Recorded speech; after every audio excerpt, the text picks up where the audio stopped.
సోమవారం రంజాన్ పండుగ సందర్భంగా దర్గా, మసీదులు, ఈద్గాల వద్ద పోలీసులు పటిష్టమైన భద్రతాపరమైన ఏర్పాట్లు చేపట్టారు.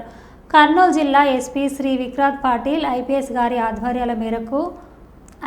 గారి ఆదేశాల మేరకు ఈ రోజు జిల్లా వ్యాప్తంగా పోలీసు అధికారులు, సిబ్బంది అందరూ అప్రమత్తంగా ఉంటూ బందోబస్తు విధులను నిర్వహిస్తున్నారు.